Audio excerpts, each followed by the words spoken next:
le Dieu de la dernière heure. Le Dieu de la dernière heure. Amen. Amen.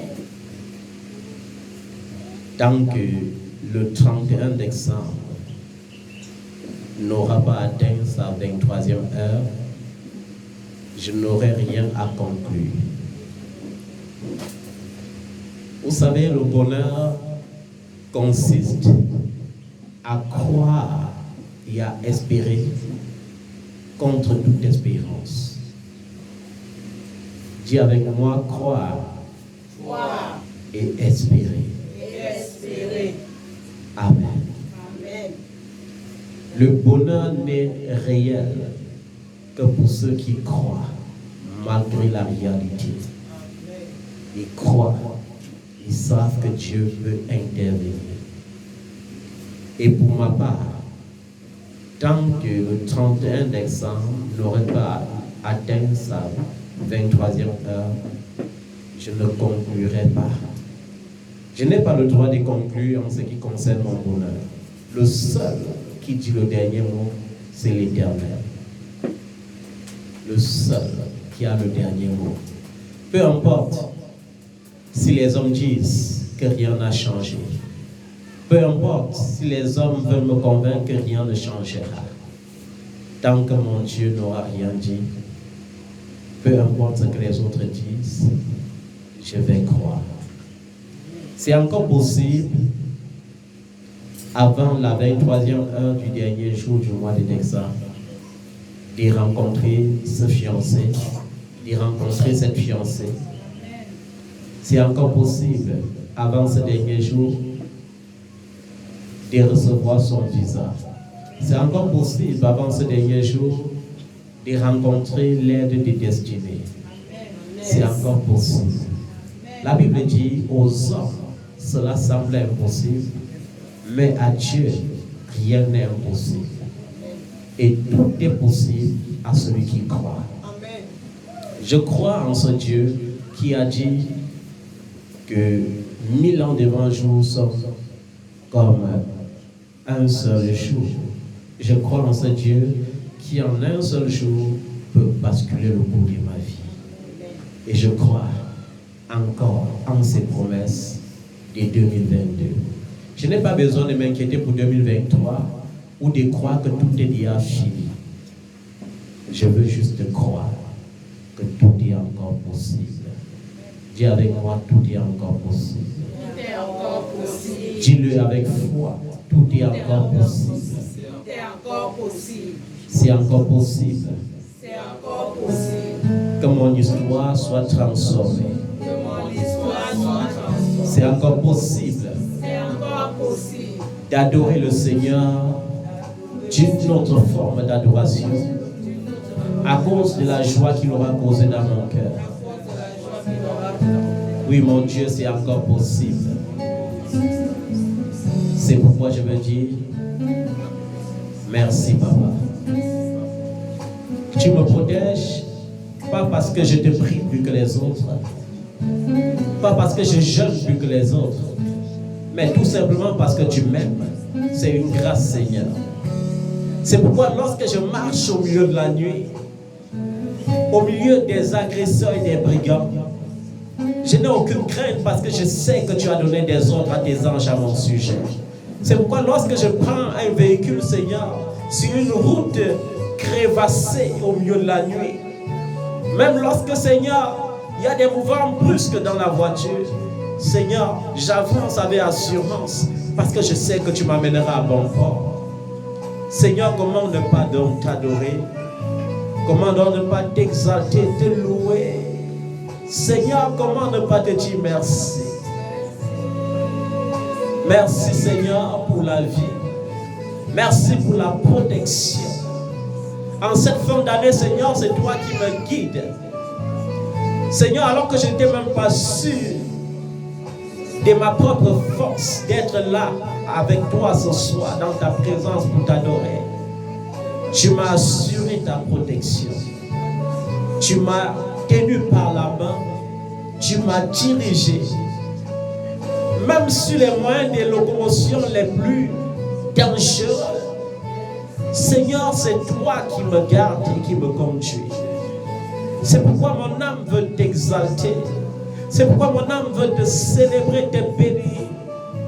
C'est pourquoi je veux ordonner à mon âme de ne point craindre, à mon âme de ne point gémir, à mon âme d'avoir confiance en l'Éternel, car mon Dieu ne m'abandonnera jamais. Seigneur, sois glorifié. Qui suis-je, Seigneur, pour être exempt d'incidents? Qui suis-je, Seigneur, pour être préservé des accidents? Qui suis-je, Seigneur, pour être préservé des maladies? Qui suis-je, Seigneur, pour être préservé de la mort? Qui suis-je, Seigneur, pour être préservé de la glaive du méchant? Qui suis-je, Seigneur, pour être préservé des hommes violents, des hommes de fraude et de sang? C'est pourquoi, Papa, je veux encore te dire merci. Je veux juste te dire, Papa, oh, merci. Je veux juste te dire, Jésus, oh, merci. Je veux juste te dire, je veux juste te dire, Jésus, oh, merci.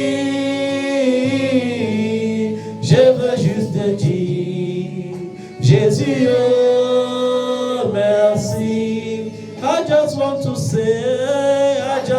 say, Papa, oh, thank you. I just want to say, Jesus, oh, thank you. I just want to say, Jesus, oh, thank you. I just want to say, Papa, oh, thank you. I just want to say, oh, Jesus, thank you, my Lord. Thank you, Father. Merci pour la vie. Merci pour la protection. Merci de m'avoir préservé. Merci de m'avoir gardé. Merci pour la vie de mes enfants. Merci pour ma famille. Merci pour mon ministère. Merci, Seigneur, pour les enfants dans la foi. C'est toi qui les as gardés. C'est toi qui les as préservés. Même pas parce que je prie trop, même pas parce que j'adore trop, mais parce que tu m'aimes. Parce que j'ai trouvé grâce à tes yeux. Oh, merci, Jésus. Je veux juste te dire, Papa, oh, merci. Je veux juste te dire, Papa, oh, merci. Oh, tu es mon Père, tu es mon Papa, tu es mon Daddy, tu es mon Nigoué, tu es mon Rabat, tu es mon Chil. Oh Seigneur, merci pour tout. Merci pour la grâce. Merci pour la bonté. Merci pour ta fidélité. Seigneur, tu ne peux te régner toi-même. Tu restes fidèle en ta parole. Tu restes fidèle en tes promesses. Merci Seigneur. Merci pour tout ce que tu as déjà fait. Merci pour tout ce que tu feras encore. Mon âme te loue, Seigneur. Mon âme t'honore, mon âme t'exalte, mon âme te glorifie. Merci Seigneur. Merci pour les restaurations dans les familles. Merci pour la paix dans les familles. Merci pour les familles réconciliées. Merci pour les familles qui restent encore à réconcilier. Merci pour ta lumière qui luit dans les familles et dans les nations. Merci Papa. Je veux juste te dire, Papa, oh, merci. Je veux juste te dire, Papa, oh, merci. Je veux juste te dire, Papa, oh, merci. Oh, merci Saint-Esprit. Merci pour la grâce. pour la grâce de ta présence, pour la grâce de ta puissance. Merci pour la grâce de ta mouvance. Sois loué Saint-Esprit. Sois loué au roi des rois. Sois loué au roi de ma vie. Sois glorifié, esprit de feu, esprit de consolation, esprit de puissance, esprit de force, esprit qui restaure et qui guérit, esprit qui révèle et qui guérit, esprit qui protège. Sois glorifié.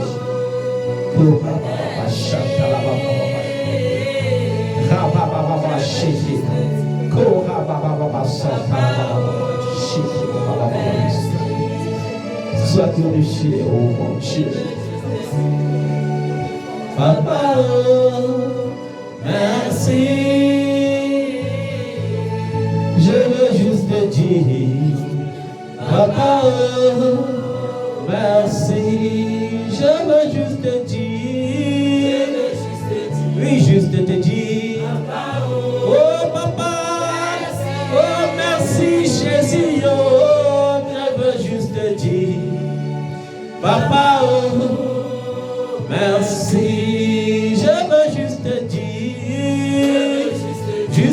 dire, oui Papa, oh merci Jésus, oh, je veux juste te dire, Papa, oh, merci. Je veux juste te dire, oui juste te dire, oh Jésus, oh merci pour la vie. Je veux juste te dire, Papa, oh, merci. Est-ce que tu peux ouvrir ta bouche et commencer à glorifier le nom de Jésus? Est-ce que tu peux ouvrir ta bouche et commencer à rendre grâce et hommage au Dieu vivant, au Dieu victorieux? Le Dieu que nous servons est un Dieu redoutable. C'est un Dieu puissant par sa force. C'est un Dieu glorieux. C'est un Dieu formidable. C'est un Dieu incomparable. C'est un Dieu qui n'abandonne jamais. C'est un Dieu qui bénit à toujours. C'est un Dieu qui restaure à toujours. C'est un Dieu qui guérit encore. C'est un Dieu qui relève encore. C'est un Dieu qui peut tout changer. C'est le seul vrai Dieu. C'est le seul vrai Dieu. C'est le seul vrai Dieu. Oh my Lord, you have the most high Lord. Le seul vrai Dieu, le seul vrai Dieu, le seul qui guérit, le seul qui restaure, le seul qui bénit, le seul qui relève, le seul qui relève, le seul qui relève. Et il est là ce matin pour nous relever. Le seul qui bénit, il est là ce matin pour nous bénir. Le seul qui guérit, il est là ce matin pour nous guérir. Le seul qui élève, il est là ce matin pour nous élever. Rababa Shantala Baba Sheke, Ribaba Baba Soto, Rakashakaya Baba Baba, Beba Luskataya Baba Baba, Kora Baba Sheke, Rababa Bosha, Rababa Baba Shakarala. Oh, sois béni, sois élevé, sois magnifié.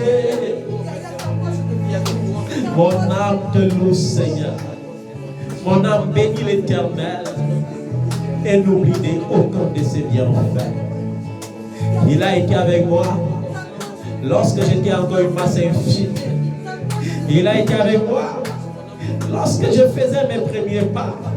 Il a été avec moi lorsque je prononçais les paroles intelligibles pour la première fois. Il a marché avec moi pendant mon parcours jusqu'à ce jour. Et il marchera encore. Et il agira encore. Oh, si les hommes m'abandonnent, cela ne fait rien. Oh Jésus. Si papa m'abandonne, cela ne fait rien. Si mes frères me rejettent, cela ne fait rien. Si les amis m'abandonnent, Cela ne fait rien. Mais si toi tu m'abandonnes, Jésus, ça sera ma mort. Si toi tu m'abandonnes, ça sera fini pour moi. Mais je sais, tu ne m'abandonneras jamais. Tu me l'as promis dans ta parole. Tu ne me délaisseras jamais. Même si maman peut abandonner, toi l'Éternel, tu ne m'abandonneras pas. Oh Jésus, Shakata Baba. Oh le Dieu de la dernière heure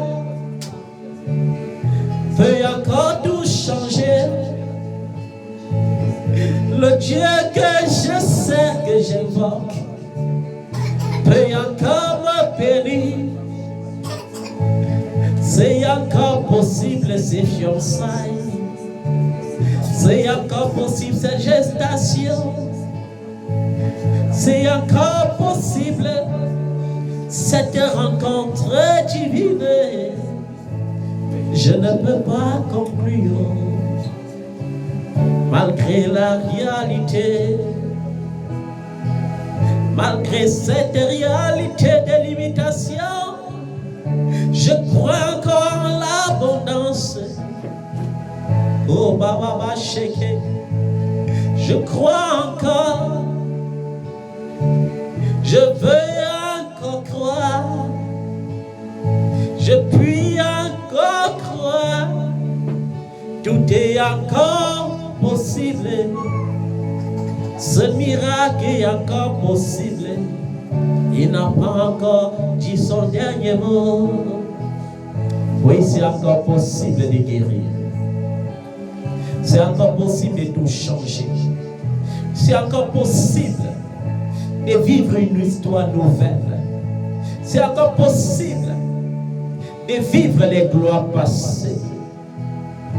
Rababa Shiki. C'est encore possible. Avec Jésus, par le Saint-Esprit, c'est encore possible. Avec toi, Jésus, par ton Saint-Esprit, c'est encore possible. Tant que décembre 2022 n'aura pas atteint sa dernière heure, je n'aurai rien à conclure. Je n'aurai rien à conclure. Car c'est toi, Seigneur, qui peux tout conclure. Si vous êtes nouveau sur la chaîne, c'est toi qui peux tout conclure, Seigneur. Activez la cloche de Sois glorifié. Sois exalté. Même si aujourd'hui, Seigneur, nous pouvons encore, oh Dieu, voir les choses autrement, tu peux encore tout changer. Car c'est toi qui changes la tristesse en joie. C'est toi qui essuie les larmes de nos yeux. C'est toi qui change notre histoire.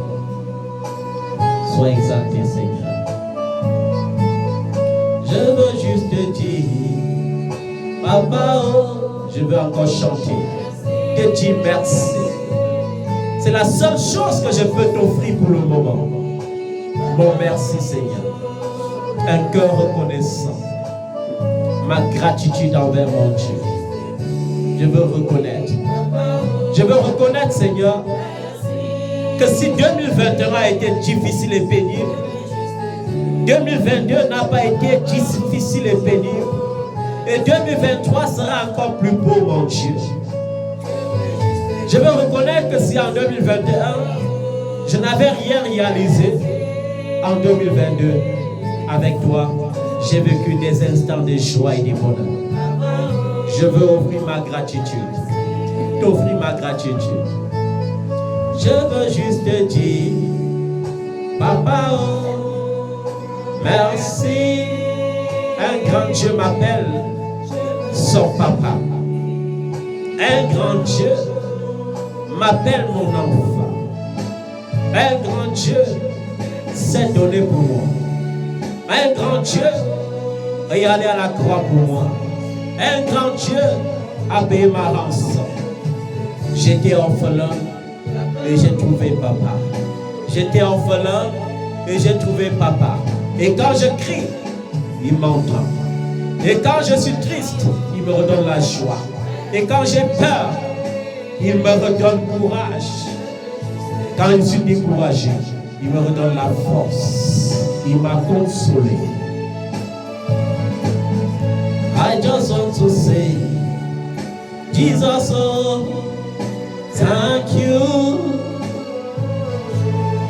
I just want to say, Daddy, oh, thank you.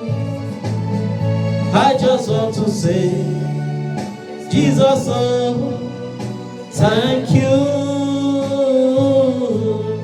I just want to say, Jesus, oh, thank you. I just want to say, my Lord, oh, thank you. I just want to say, Baba, oh, thank you. Merci Seigneur. Je n'ai rien d'autre à t'offrir, mais je t'offre mon cœur brisé. Je t'offre mon cœur brisé. Je t'offre cette voix que tu m'as donnée. Et par cette voix, je te dis merci. Merci Seigneur. Je veux reconnaître que tu ne m'as pas abandonné. Même pas un seul instant. Seigneur, merci. Merci. Merci. Je suis vivant. Mes ennemis sont nombreux. Ceux qui désirent me voir dans la tristesse sont très nombreux. Mais Seigneur, tu m'as préservé. Tu m'as gardé. Merci, Papa. Merci. Thank you. I just want to say, Papa, oh, thank you.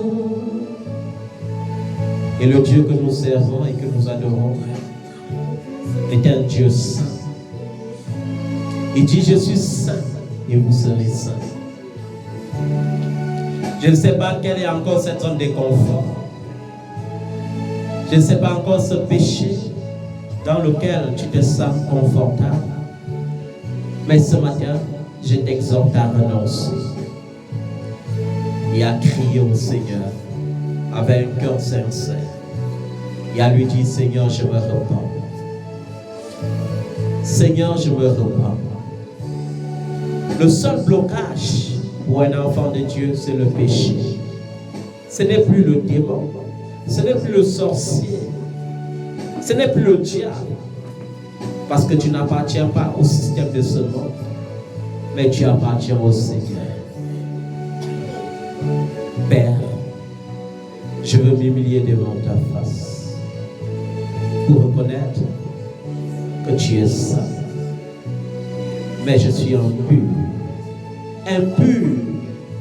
par mes pensées, impur par mon agissement, impur par mon caractère. J'ai regardé et j'ai convoité.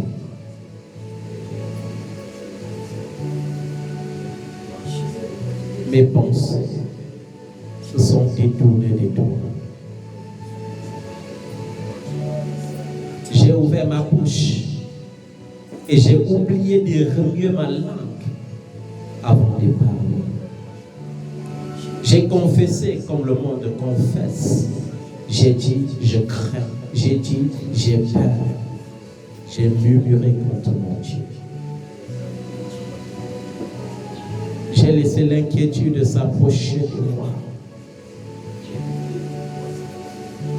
Seigneur, pardonne-moi. Pardonne pour l'incrédulité. Pardonne pour des pensées impures. Pardonne pour des paroles mauvaises et impures qui sont sorties de ma bouche. Pardonne lorsque je n'ai pas pu apporter mon aide à mon prochain. Pardonne pour toutes les fois que je n'ai pas été un vrai artisan de paix. Pardonne-moi, Seigneur. Oh mon Dieu, pardonne-moi. Pour toutes les fois que j'ai encouragé le désordre, tu as dit dans ta parole, bienheureux l'homme qui ne s'assied pas en compagnie des moqueurs. Pardonne-moi, Seigneur, pour toutes les fois que je me suis associé aux moqueurs. Pardonne-moi, Seigneur, pour toutes les fois que j'ai foulé la plante de mon pied dans une terre qui ne donnera pas. Pardonne-moi, Seigneur. Pardonne, Seigneur, à ce peuple. Pardonne, Seigneur, à tous ceux qui crient à toi de façon sincère. Pardonne et par le Saint-Esprit, donne la possibilité à ceux qui veulent renoncer au péché de parvenir à renoncer. Car tu as dit, celui qui avoue ses fautes et qui les délaisse obtient miséricorde. Accorde-moi ta miséricorde et ta compassion et délivre-moi de tout mal. Par le nom de Jésus, je te supplie. Lave-moi de tous mes péchés et purifie-moi de toutes mes fautes. Père, souviens-toi que je suis né dans le péché et que ma mère m'a conçu dans l'iniquité. Seigneur, j'ai reconnu en sorte que tu seras juste dans ta sentence et sans reproche dans ton jugement. Seigneur, accepte-moi avec mon cœur brisé. Relève ma tête et sors-moi de l'opprobre. Sors-moi de l'ignominie. Sors-moi, Seigneur, des humiliations dans lesquelles je me suis embourbé. Relève la tête de ton serviteur. Si pendant toute cette année, Seigneur, je n'ai pas pu blâmer le péché avec sévérité comme il le fallait, pardonne-moi. Si j'ai coopéré au péché, je te supplie, pardonne-moi. Et je ne veux pas dire si, mais je veux reconnaître que j'ai été souple, oh Dieu. Tu veux la vigueur. Tu veux que je sois rigoureux. Mais parfois, Seigneur, je me laisse emporter par les émotions. Et j'encourage ainsi les hommes à pécher contre toi. Pardonne-moi, Seigneur. Pardonne-moi si pendant le cours de cette année, j'ai placé mes intérêts au-dessus de tes intérêts. Pardonne-moi pour toutes les fois que j'ai recherché mon intérêt et que j'ai placé mon intérêt au-dessus des tiens. Pardonne-moi. Car tu as dit dans ta parole que l'amour ne recherche pas son intérêt, mais l'intérêt de tous. Pardonne-moi, Seigneur. Je te supplie de me laver, de me purifier par le sang de Jésus. Et maintenant que tu m'accordes ta miséricorde et que tu me relèves, je te supplie par le Saint-Esprit, donne-moi la vigueur spirituelle dont j'ai besoin. Donne-moi d'être rigoureux et pratiquer ta sévérité d'être radical contre le péché, afin de purifier ton peuple et de me purifier encore moi-même. Oui, Père, je te supplie. Si je n'ai pas prêché ce qui te plaît par le Saint-Esprit, mets en moi les paroles qui te plaisent, les paroles qui donnent la vie, qui délivrent le peuple. Je ne veux pas prêcher par conformisme, mais je veux prêcher ta parole telle que tu me donneras, Saint-Esprit. Pour toutes les fois que j'étais attristé, que je n'ai pas été sensible, que je n'ai pas été à l'écoute, je te supplie, pardonne-moi. Relève-moi et restaure-moi par ton feu pour annoncer au cœur errant ton évangile salutaire par le nom de Jésus. Merci de m'avoir purifié, de m'avoir sanctifié, d'avoir purifié ton peuple, d'avoir sanctifié ton peuple. Merci Seigneur. Et je te supplie ce matin, Seigneur, d'être présent encore. Sois présent par ton esprit. Oui, sois présent par ton esprit. Et dis-nous quelque chose de nouveau ce matin. Viens redonner la vie ce matin. Viens redonner l'espoir ce matin. Viens relever quelqu'un ce matin. Viens déployer ta puissance ce matin. Viens guérir quelqu'un ce matin. Et au nom de Jésus-Christ de Nazareth, j'entends que toute maladie dans ton corps meurt maintenant. Au nom de Jésus. C'est en bonne santé et en parfaite santé que tu entreras dans la nouvelle année. Que toute maladie, que ce soit naturelle ou mystique, dans ton cœur, dans ton corps, reçoive le feu du Saint-Esprit et que tu en sois délivré maintenant au nom de Jésus de Nazareth. Je commande à ta situation de changer maintenant au nom de Jésus de Nazareth. Le centenier a dit une seule parole et mon serviteur sera guéri. Et ce matin, au nom de Jésus de Nazareth, peu importe cette situation, tant qu'elle ne te donne pas la joie, je la commande de changer maintenant au nom puissant de Jésus-Christ de Nazareth. Merci Seigneur.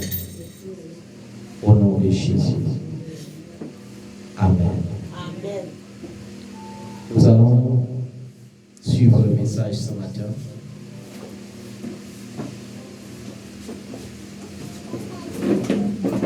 Tu es avec moi, merci Jésus. Merci Jésus. Merci pour ta fidélité. Merci pour ta fidélité. Le message ce matin, c'est le secret du vrai bonheur. Dis avec moi le secret du vrai bonheur. Le secret du vrai bonheur. Dis avec moi le secret du vrai bonheur. Le secret du vrai bonheur. Le secret du vrai bonheur. Le secret du vrai bonheur. Amen. Amen. Bien-aimé, le bonheur, c'est quelque chose de formidable. Le bonheur, c'est tout ce que nous recherchons pendant tout notre parcours et notre existence sur la terre. Et parfois, nous croyons que le bonheur consiste à avoir de l'argent. Mais en réalité, le vrai bonheur consiste à être stable dans la foi. C'est l'épanouissement spirituel qui produit l'épanouissement dans tous les autres sens et ordres terrestres. Malheureusement, il y a beaucoup d'enfants de Dieu qui servent Dieu depuis des années, et qui n'ont jamais expérimenté un réel épanouissement spirituel. Et pourquoi les gens n'arrivent pas à vivre l'épanouissement spirituel? Tout simplement parce qu'ils croient qu'on est de Dieu. Chaque fois que tu réfléchis, chaque fois que tu laisses la tristesse gagner du terrain, chaque fois que tu laisses les inquiétudes prendre le dessus sur toi, tu es en train de croire que tu peux aider Dieu. Mais ce matin, le Seigneur veut que tu lâches prise. Il est temps pour toi de dire, Seigneur, prends le relais. Il est temps pour toi de dire, Seigneur, entre tes mains, j'abandonne. Il est temps pour toi de dire, Seigneur, je me suis chargé de ma croix, décharge à moi. Il est temps pour toi de dire, Seigneur, prends mes soucis, prends mes fardeaux, prends mes difficultés. Je ne sais pas, ça peut être la maladie, mais je veux que tu comprennes une chose. Les médicaments peuvent nous soigner, mais Jésus a le pouvoir de nous guérir. Je ne sais pas si c'est la stagnation qui persiste, mais je veux que tu comprennes que le Seigneur a le pouvoir de donner l'abondance. La Bible dit que lorsque Isaac s'était retrouvé dans la terre de Canaan, Canaan étant un désert, il a trouvé beaucoup de puits d'eau, plus que ceux même qui étaient habitants de Canaan. Pourquoi est-ce qu'il trouvait les puits d'eau? Parce qu'il dérivait du rocher, et notre rocher, c'est Jésus-Christ. Ce rocher qui a marché devant Israël dans le désert pour produire de l'eau n'a pas changé. Ce Dieu qui faisait descendre la manne du ciel n'a pas changé. Il est le même hier, aujourd'hui et éternellement. Et le vrai bonheur commence lorsqu'on comprend qu'on est sur terre pour plaire premièrement à Dieu et non aux hommes. Le malheur de plusieurs provient du fait qu'ils ne vivent pas leur propre vie. Ils ne prennent pas leurs propres décisions. Ils sont toujours influencés par le qu'est-ce qu'on doit dire, qu'est-ce qu'on doit penser. Mais le Seigneur t'exhorte à dire, Seigneur, est-ce que ça te plaît? Est-ce que c'est ta volonté? Même si c'est le contraire de ce que j'attends et que c'est ta volonté, Seigneur, je veux ta volonté. Amen. Le vrai bonheur. Et le bonheur se résume en une seule chose. Dieu a dit, je vous ai fait à mon image et selon ma ressemblance. Et qui est Dieu et qu'est réellement Dieu? La Bible dit que Dieu est amour. Et ce que Dieu a commandé aux hommes, c'est-à-dire la loi et les prophètes, s'accomplit dans l'amour. Ça veut dire que si je parviens à être amour comme Dieu est amour, j'ai saisi le bonheur. Il y a certaines bénédictions que Dieu n'accorde qu'à ceux qui reflètent l'amour. Il y a des gens qui pensent que pour être exaucé, il faut beaucoup prier, il faut beaucoup jeûner. Mais je vais dire à quelqu'un, jeûner, prier, sans expérimenter l'amour de Dieu, c'est comme si c'était dessécher son corps ou ses os pour rien. Amen. Dans le livre des Galates, chapitre 1 au verset 10, Nous voyons l'apôtre Paul qui dit, et maintenant, Galates chapitre 1 verset 10, et maintenant, est-ce la faveur des hommes que je désire ou celle de Dieu? Est-ce que je cherche à plaire aux hommes? Amen. Et c'est ça le danger. Même dans les ministères, il y a les gens qui œuvrent, pas parce qu'ils veulent œuvrer, mais parce que c'est comme une chaîne à leur cou, le désir de vouloir plaire à leur leader spirituel. Il faut que je plaise à papa. Mais est-ce que tu plais à Dieu? Amen. Il y a beaucoup qui ont confondu le terme père spirituel et père dans la foi. Et je dis toujours, ce n'est pas parce qu'un homme de Dieu t'a baptisé qu'il est ton père spirituel. Un père, c'est celui qui donne l'héritage à un enfant. La Bible dit, ce n'est pas aux enfants d'amasser pour les pères, mais c'est aux pères d'amasser pour les enfants. Et quand nous voyons la paternité spirituelle dans la Bible, que ce soit dans l'Ancien ou le Nouveau Testament, nous voyons Paul qui a transmis un héritage spirituel à Timothée. Nous voyons Élie qui, au travers de son manteau, a déposé un héritage spirituel dans la vie d'Élisée.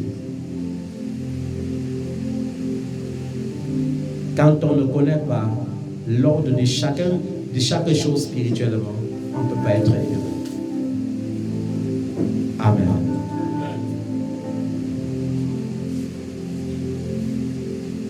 Est-ce la faveur des hommes que je recherche? Je me rappelle quand nous étions dans la religion et que nous servions dans les ministères religieux, tout ce qu'on désirait, c'était qu'on dise papa, papa, papa, papa. On voulait que la foule nous aime. Mais lorsque tu es affranchi, tu es capable de dire à quelqu'un, appelle-moi tout simplement frère. Tu es capable de dire à quelqu'un, appelle-moi tout simplement ami. Parce que Jésus a appelé ses disciples les amis. Il a appelé ses disciples les frères. Amen. Quand tu es affranchi, tu comprends que ça ne vaut pas la peine de construire les murailles. La faveur de Dieu vaut mieux que la faveur des hommes. De nos jours étant affranchis, il m'importe très peu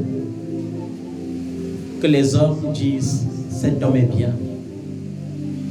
Tout ce que je recherche, c'est que Dieu m'approuve. Amen. Parce que si Dieu ne t'approuve pas, si ce n'est pas Dieu qui te présente aux hommes, tu vas te présenter en vain. Amen. La faveur de Dieu. D'ailleurs, je vais te dire une chose. Les hommes sur cette terre seront toujours insatisfaits. La preuve, il n'y a pas que les païens qui se plaignent. Même les enfants de Dieu se plaignent. Nous savons que les saisons ont toujours existé. Il y a les saisons chaudes, il y a les saisons froides. Mais parfois, lorsque les saisons froides arrivent, nous on se plaint, il fait trop froid. Et quand les saisons chaudes arrivent, on se plaint, il fait trop chaud. S'il pleut, on dit il pleut beaucoup. S'il y a la poussière, on dit il y a de la poussière. L'homme sera toujours insatisfait. Peu importe ce que tu feras à un homme. C'est pourquoi je t'exhorte à plaire à Dieu. Et plaire à Dieu signifie faire ce que Dieu demande de faire. Je vais prendre l'exemple sur moi. S'il fallait regarder le cœur des hommes, il est repoussé. Parce que le Seigneur donne à ses serviteurs le pouvoir de voir le cœur des hommes. Alors, je n'aurai pas beaucoup d'enfants. Parce que quand je me révèle le cœur de certains enfants, toi-même tu sens qu'ils t'appellent papa, mais ils ne sont pas avec toi. Amen. Si tu veux regarder à l'ingratitude des hommes, tu dois échouer. Je vous ai dit, je vais encore le dire, il y a eu plusieurs personnes que le Seigneur a guéries au travers de moi, qui étaient humbles lorsqu'ils étaient proches de la mort. Mais une fois guéris, ils m'ont méprisé. Mais contre leur mépris, j'ai répondu par l'amour. Pourquoi je réponds par l'amour? Parce que Dieu me demande d'aimer. Il y a plusieurs personnes à qui j'ai fait du bien et qui m'ont rendu par le mal. Je me rappelle, quand j'étais au ministère des jeunes à l'église évangélique, je me donnais corps et âme pour la jeunesse. Mais ça n'a pas empêché que la jeunesse me calomnie plus tard. Mais contre leur calomnie, je n'ai pas cessé de faire le bien. La Bible dit, ne vous lassez pas de faire du bien. Ça veut dire, tu fais du bien, on est ingrat. Fais toujours. Et ne fais pas du bien parce que tu attends quelque chose en retour. Ne fais pas du bien à ceux qui sont capables forcément de te rendre le bien. Car la Bible dit, tu moissonneras au temps convenable. Je n'ai pas dit que tes enfants vont moissonner. Mais je dis, tu moissonneras. Le Seigneur n'a pas dit tes enfants moissonneront. Il a dit, tu moissonneras au temps convenable. Et le temps convenable, c'est ce que le Seigneur a dit par la bouche du prophète Isaïe. Il a dit, au temps de la grâce, au temps favorable, je t'exaucerai. Il faut faire du bien. C'est le secret du bonheur. L'amour produit le bien. L'amour produit la bonté. L'amour produit la fidélité. L'amour produit la bénignité. L'amour produit la foi. L'amour produit l'espérance. L'amour produit la tempérance. Je dois faire ce qui est conforme au Saint-Esprit et non ce qui est conforme à mes émotions. Ce qui est conforme à tes émotions, c'est la gentillesse. Ce qui est conforme à tes émotions, c'est l'excès de bonté. On n'a pas dit sois bon à l'excès. On a dit sois bon, la bonté. Amen. Lorsque tu laisses tes émotions gagner le dessus, tu commences à pratiquer une foi erronée. Parce que la pitié vient, et la pitié c'est un sentiment humain. Et la pitié vient te pousser à croire que tu pourras même encourager un pécheur dans son péché. La pitié. Il n'y aura pas de pitié au dernier jour. Il n'y aura pas de pitié au jour du jugement. Il n'y aura pas de pitié. Dieu, c'est la sévérité. C'est-à-dire, Dieu tient rigueur de sa parole. Alors toi, qui cherches à plaire aux hommes, il faut que tu saches que quoi que tu fasses, tout le monde ne peut pas t'aimer. C'est impossible que tout le monde t'aime. La preuve, en Israël, il n'y avait pas seulement 5000 hommes. Malgré les miracles que Jésus faisait, malgré le pain qui multipliait, malgré les exploits surnaturels qu'il opérait, on ne pouvait pas tous l'aimer. Les souverains sacrificateurs savaient que ce qu'ils faisaient, ils ne peuvent pas faire. Mais ça ne les empêchait pas de conspirer contre lui. Ils reconnaissaient que c'était le Messie. Mais ils ont prêché au peuple que ce n'est pas le Messie.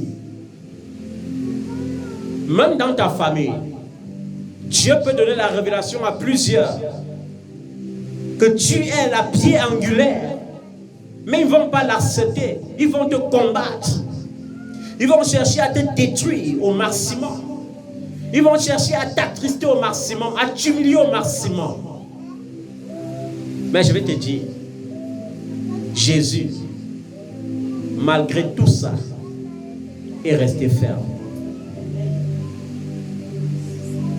Jésus, malgré tout ça, savait qui il était.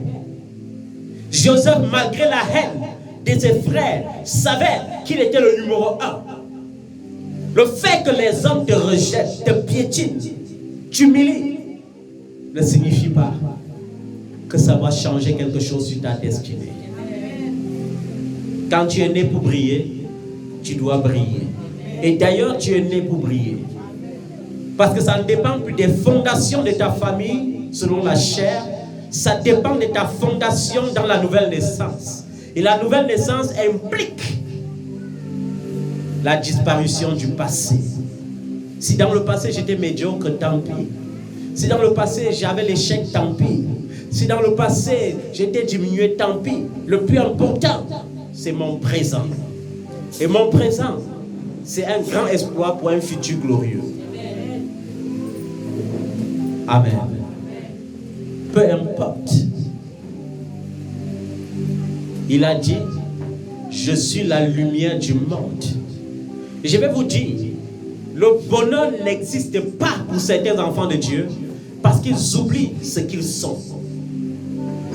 Face aux difficultés de la vie, ils oublient que Dieu a dit qu'ils doivent briller. Ils oublient que Dieu a dit, tu es la lumière du monde. Et ils commencent à réfléchir, ils commencent à pleurer, ils commencent à se lamenter. Et c'est ce que l'ennemi aime. Ce que l'ennemi aime, c'est que les enfants soient toujours en train de dire, j'avais peur, j'ai peur, j'avais peur que... Je craignais que... Quelqu'un qui a confiance en Dieu doit avoir peur. Pourquoi? Il va craindre pourquoi. Il va craindre pourquoi. Je sais que Dieu est Dieu. Rien ne changera sur le fait qu'il soit Dieu. Je sais que Dieu est le Dieu d'Abraham. Il a fait pour Abraham, je suis fils d'Abraham, il fera pour moi. Peu importe le temps que ça prendra. Il y a les gens qui disent que l'obstacle c'est l'âge. Mais il est encore possible de vivre 120 ans sur terre. Il est encore possible de vivre longtemps sur cette terre. L'âge n'est pas un obstacle pour le bonheur. Moi j'accepte l'année, le jour que le Seigneur a prévu pour moi. J'accepte ma saison selon le calendrier de Dieu. Amen. Parce que les mêmes gens qui m'ont piétiné hors de ma saison seront les mêmes gens que je vais nourrir dans ma saison. Parce que le plus important n'est pas de demander la bénédiction ou le bonheur.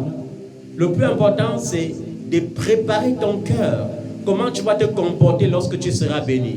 Comment tu vas te comporter lorsque tu seras heureux? Est-ce que tu seras heureux pour toi seul? Ou bien est-ce que tu vas partager ton bonheur avec le maximum de personnes? Parce que si tu passes sur cette terre sans partager ton bonheur avec le maximum de personnes, alors tu as vécu pour rien. Il y a des gens qui ont cru qu'on existe seulement pour nous-mêmes et pour notre descendance, c'est-à-dire pour nos enfants. C'est faux. Ce sont des égoïstes. Et Dieu n'est pas un Dieu égoïste. Il a dit, je fais pleuvoir sur les bons et sur les méchants. Je donne mon soleil aux bons et aux méchants. Et c'est ce que je veux que vous fassiez, parce que c'est cela qui vous rendra extraordinaire. Le bonheur consiste aussi à quitter de l'ordinaire pour se revêtir de l'extraordinaire. Pierre et les apôtres dans Actes chapitre 5 au verset 29 ont répondu à ceux qui les menaçaient, à ceux qui les disaient, si vous tentez encore de prêcher ce Jésus dans Jérusalem, nous allons vous tuer, nous allons vous mettre en prison, nous allons vous fouetter en public. Ils ont dit, il vaut mieux obéir à Dieu qu'aux hommes. Il vaut mieux obéir à Dieu qu'aux hommes. Et aujourd'hui, je vais te poser cette question. Est-ce que tu obéis réellement à Dieu? Est-ce que tu obéis à Dieu? Je connais beaucoup d'enfants qui ne sont fidèles que lorsqu'ils sont dans les problèmes. Quand les problèmes quittent, et qui a un semblant de bénédiction. Quand tu places l'œuvre de Dieu et l'œuvre du monde, il choisit l'œuvre du monde. Il veut plaire aux hommes, il ne veut pas plaire à Dieu. Dieu, c'est aussi démontrer aux gens, je t'aime plus que tout. Je t'aime plus que tout. C'est pourquoi je vous le dis en vérité. Si le jour du culte, il y a un deuil dans ma famille, peu importe qui est mort, si ça coïncide avec le culte est prioritaire. Peu importe ce qui se passe, le culte d'abord, le culte d'abord. Je dois adorer mon Dieu d'abord, ensuite toute autre chose, mais mon Dieu d'abord. Il n'y a rien au-dessus de l'adoration que je peux donner à mon Dieu. Mais il y a les gens. La Bible dit, cherchez Dieu pendant qu'il s'y trouve. Il y a les dimanches que tu manques, alors que c'est ce dimanche que Dieu voulait venir pour toi. C'est ce dimanche que Dieu avait programmé un ange pour toi. La Bible dit, cherchez l'Éternel pendant qu'il s'y trouve. Et ce dimanche, tu manques et tu viens l'autre dimanche quand l'ange est descendu pour quelqu'un d'autre et la personne témoigne et tu deviens aigri. Et tu commences à dire, Dieu ne m'a pas béni. Dieu ne t'a pas béni parce qu'il t'a cherché. Il voulait te voir quelque part et tu n'étais pas là. Tu ne seras jamais béni si tu n'es pas dans ton territoire. Je le dis en vérité. Si je suis au Cameroun, alors que Dieu m'attend en Europe, je ne peux pas être béni. Je serai tout limité au Cameroun. Jusqu'à ce que j'entre dans le territoire. C'est pourquoi il a dit à Abraham, quitte. Va là où je vais te montrer. Va. Il n'a pas dit marche au hasard. Il a dit va là où je te montrerai. Va dans le pays dans lequel je vais te faire entrer et je te donnerai cette nation pour héritage. Il n'a pas dit à Abraham, va d'abord et ensuite tu me dis que c'est où. Il a dit va. Et Abraham est parti lorsque Dieu a prononcé. Il a placé l'action. Il n'a pas placé l'action avant la parole. Il a laissé la parole accomplir l'action. Et c'est ça le secret du bonheur. Il y a plusieurs qui sont malheureux. Parce que leur slogan c'est papa, je l'aime, papa, je l'aime, papa, consulte, est-ce que c'est ma femme? Papa, il y a les hommes qui sont venus me voir, même les hommes fervents dans la foi. Papa, je vis avec une femme depuis 5 ans. Seigneur, je veux savoir si c'est ma femme. Papa, je vis avec cet homme depuis 3 ans. Et maintenant, papa, je veux savoir si c'est mon homme. Mais tu vis avec un homme pendant 3 ans. Et c'est la 4e année que tu cherches la volonté de Dieu. Vous voyez combien les hommes sont malheureux. Parce qu'ils placent les actions avant les paroles. Pourquoi? Parce qu'on les enseigne mal. On les fait croire que la semence suffit. Tu vis dans le concubinage et tu sèmes pour le mariage. Quelle catastrophe. Tu vis dans la paresse et tu sèmes pour la richesse. Quelle catastrophe. Dieu ne bénit pas le vide.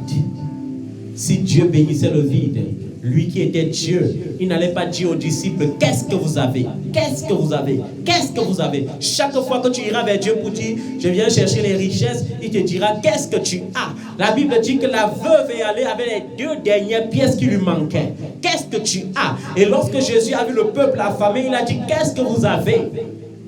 Il a dit, donnez-les vous-même à manger. Ils ont dit, Seigneur, même si on partait acheter toute une boulangerie, ça ne suffirait pas pour nourrir ce peuple.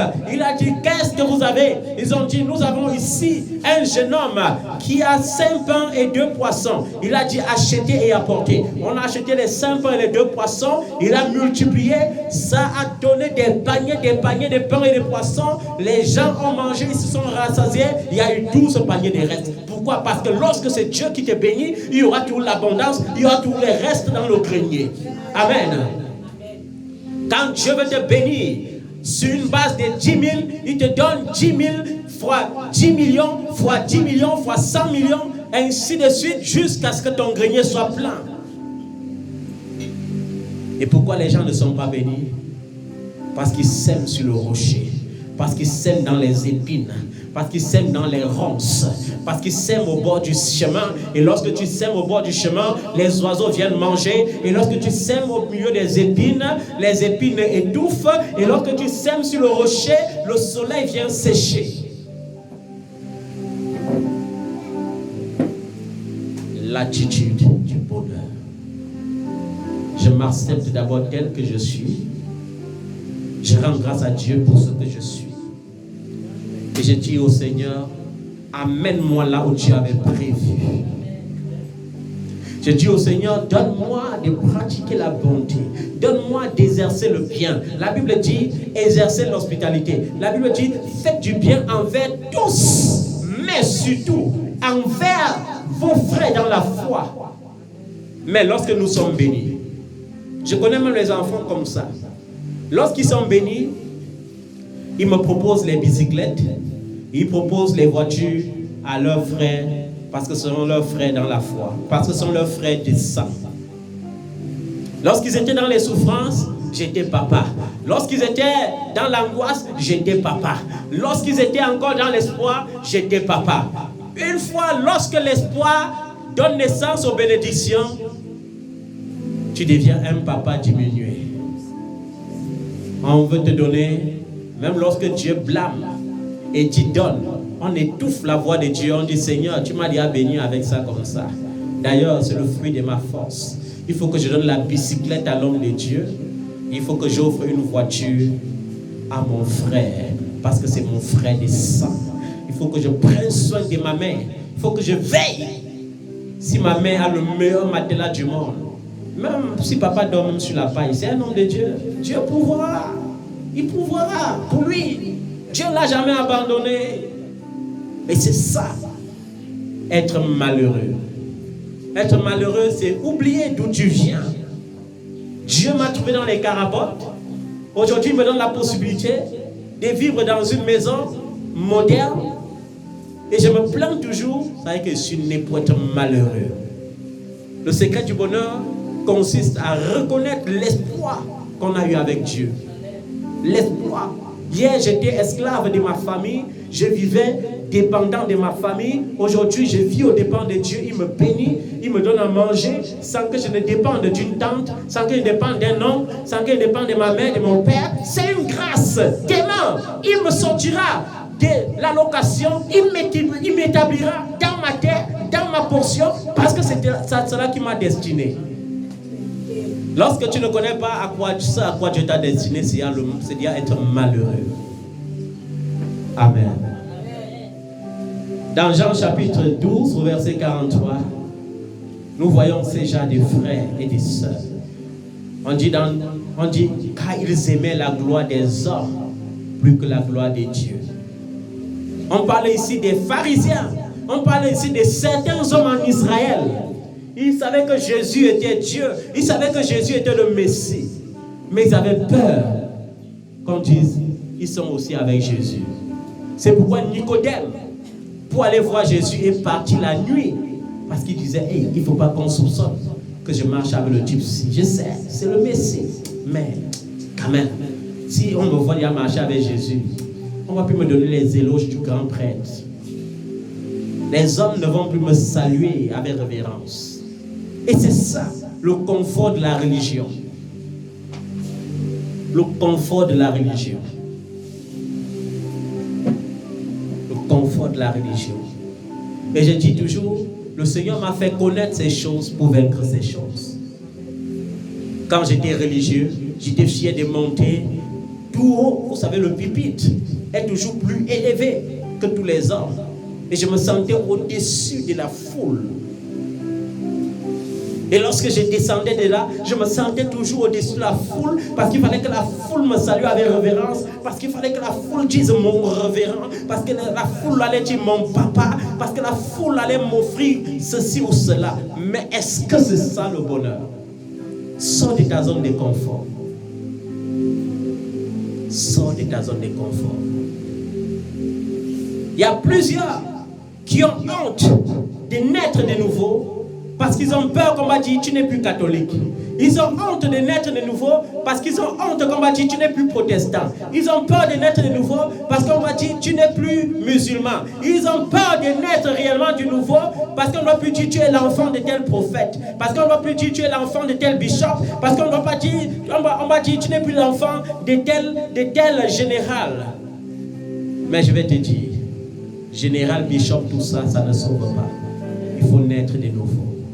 L'église aujourd'hui pullule d'une foule qui n'a jamais expérimenté la nouvelle naissance. C'est pourquoi les gens qui étaient colériques sont toujours colériques. Les gens qui étaient menteurs mentent toujours. Les gens qui volaient volent toujours. Et ils sont là, daddy, daddy, daddy. Et tout ce qui importe daddy, ce sont ses dîmes et ses offrandes. Peu importe si vous allez en enfer, ce n'est pas ça son problème. Ils aimaient la gloire des hommes plus que la gloire de Dieu. À chaque fois que tu auras un choix entre une réunion et le culte, et que tu vas choisir la réunion, sache que tu n'as pas encore connu Jésus. Tu n'as pas encore connu Jésus. Il y a les gens ici à qui j'ai dit abandonner les réunions. Mais ils sont toujours restés dans les réunions parce qu'ils ont peur que le jour qu'ils vont mourir, ils vont perdre le cercueil qu'on va donner. Ils ont peur que le jour qu'un parent va mourir, ils vont perdre l'argent du cercueil de la mère qu'on va donner. Quel malheur! C'est malheureux de célébrer les morts, de voir comment les gens célèbrent les morts aujourd'hui plus que les vivants. Il y a des gens qui sont incapables de prendre soin des orphelins, mais qui sont capables de dépenser beaucoup de millions pour célébrer les morts. C'est malheureux. Très malheureux. La gloire des hommes plus que celle de Dieu. Et Jésus, lorsqu'il s'est senti rejeté à Jérusalem, lorsqu'il s'est senti rejeté par ses frères, il les a dit dans Jean chapitre 5 verset 41, je ne dis pas ma gloire des hommes. Je ne dis pas ma gloire des hommes. Et je vais encore dire à quelqu'un, dans Romains chapitre 13 au verset 8, on nous fait encore comprendre que le secret du bonheur c'est l'amour. Il est écrit, ne devez rien à personne si ce n'est de vous aimer les uns les autres. Jésus, en partant au ciel, n'a pas laissé deux lois. Il a laissé une seule loi, une seule recommandation, un seul ordre. Et on appelle cela loi parce qu'il a ordonné. Il a dit, aimez-vous les uns les autres comme moi-même je vous ai aimé et que j'ai donné ma vie pour vous. Amen. L'amour. L'amour, le secret du bonheur. Vous savez, c'est facile de dire avec les lèvres, je t'aime. Très facile. Mais la réalité, c'est autre chose. C'est même facile de dire à Jésus, Jésus, je t'aime. Tout le monde peut dire, Jésus, je t'aime. Mais est-ce que c'est la réalité? L'amour ne consiste pas en paroles, mais en actes. Et la Bible dit que les apôtres ont démontré leur amour pour Jésus en se donnant comme des martyrs. Lorsqu'on a commencé à lapider Étienne, il n'a pas dit Jésus, je te maudis. Il n'a pas dit Jésus, je ne te prêche plus. Il n'a pas dit cessez de me lapider, moi je ne veux plus parler de lui. Il a dit au contraire, je vois le ciel ouvert et le Fils de l'homme debout à la droite de Dieu. Et on a dit merde, le gars s'est continué à blasphémer, dosez-le encore. Et quand on a dosé, imaginez 1000 personnes avec des gros cailloux. Quand on dose la tête, pendant que tu veux masser, on dose le pied, on dose. Et il dit Seigneur, ne les impute pas cette faute. Ils ne savent même pas ce qu'ils font. Pardonne-les. Mais aujourd'hui, je vous le dis en vérité, on a tellement déroulé le tapis rouge aux hommes de Dieu que je suis sûr que si l'antéchrist arrive et dit servez-moi, je vais vous donner l'argent, ils vont s'allier pour le servir. Si l'antéchrist dit je vais vous attacher sur les poteaux là-bas, celui qui ne renie pas Jésus, il va tirer. Ils vont dire Daddy, tu es notre daddy, ne nous attache pas là-bas. Mais les apôtres de Jésus-Christ, on a pris Jacques, on a assassiné quelqu'un devant lui, on venait d'égorger. Il a dit Jésus-Christ est Seigneur. On a dit taisez-vous. Ils ont dit l'Esprit de Dieu agit encore, nous aussi on agit encore. On a dit on ne veut plus entendre parler de ce nom à Jérusalem. Ils ont dit il vaut mieux obéir à Dieu qu'aux hommes. Obéir aux autorités ne signifie pas accepter que l'autorité te fasse servir un Dieu qui n'est pas le vrai Dieu. J'obéis aux autorités, mais l'autorité ne peut pas voter une loi homosexuelle et j'adore et j'adhère à cela. Parce que mon Dieu m'a dit qu'il n'aime pas l'homosexualité. Mais l'autorité doit fixer les impôts, je dois payer mes impôts. C'est ça, obéir aux autorités. L'autorité me dit présente ta carte d'identité, je présente. Parce que Dieu me dit d'obéir aux autorités. Mais si les autorités disent ne priez plus Jésus, je vais leur dire il vaut mieux obéir à Dieu qu'aux hommes. Si les autorités disent il faut que l'Église pratique la lesbianité, je vais leur dire il vaut mieux obéir à Dieu qu'aux hommes. Soyez homosexuels, je vais dire il vaut mieux obéir à Dieu qu'aux hommes. Et c'est ça le secret du bonheur. Rechercher ce qui plaît Dieu. Rechercher ce qui plaît Dieu. Prendre des décisions par rapport à ce que Dieu pense et non par rapport à ce que les autres peuvent penser. Il y a des gens qui, même dans le choix du conjoint, ils sont coincés parce qu'ils disent est-ce que mes soeurs vont le trouver beau? Est-ce que mes amis vont le trouver beau? Est-ce que et après ils disent papa, je suis célibataire, papa, je jeûne, je prie, je ne vois pas la réponse. Puis encore celles qui disent papa, je l'aime parce que malgré le fait qu'il m'a abandonné, je ne veux pas avoir les enfants avec plusieurs pères. Entre-temps, lui, il aime avoir les enfants avec plusieurs mères. Et si à la fin, il ne te choisit pas, tu vas toujours faire les enfants avec le mari d'autrui. Ça fera de toi une femme adultérienne. Il est écrit, aucun adultérien n'héritera du royaume des cieux. À cause de ta zone de confort, tu vas aller en enfer. Il vaut mieux un scandale avant le mariage. Le scandale veut dire quoi? Quand je n'étais pas affermi dans la foi, il pouvait arriver que je tombe sur une femme et qu'on fasse 1 ou 2 enfants. Mais est-ce qu'on était mariés et femmes? Si donc, après ma conversion, elle se convertit aussi et que Dieu décide qu'on n'est pas marié et femme, malgré les enfants, on ne peut pas se marier. Et ne pas se... Et vous savez, ce qui est déplorable dans le père de mes enfants, la mère de mes enfants, c'est que même certains, une fois encore mariés, continuent encore à se marier avec les pères et les mères de leurs enfants. Quand le téléphone sonne, chérie, c'est qui? C'est le père de mes enfants. Qu'est-ce qu'il veut? Il veut voir les enfants, alors que c'est toi qu'on veut voir. Vous voyez comment quand on viole la loi de Dieu, les choses deviennent pénibles. Les choses deviennent difficiles. Et on se trouve malheureux. Je me demande bien comment les gens font pour perdre assez de temps sur cette terre. Alors que chaque instant sur la terre est précieux. L'éternité n'est pas de ce monde pour qu'on perde le temps dans des choses inutiles. Papa, je vais me marier, mais tu es déjà marié. Parfois, tu te maries même 4 fois. Tu es même polyandre et papa ne connaît même pas. Tu as tes 4 maris. Tu couches avec celui-ci aujourd'hui. La semaine prochaine, tu peux coucher par là-bas. La semaine encore, tu peux coucher par là-bas.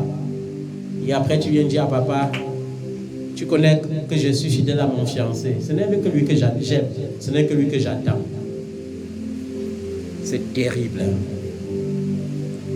C'est terrible.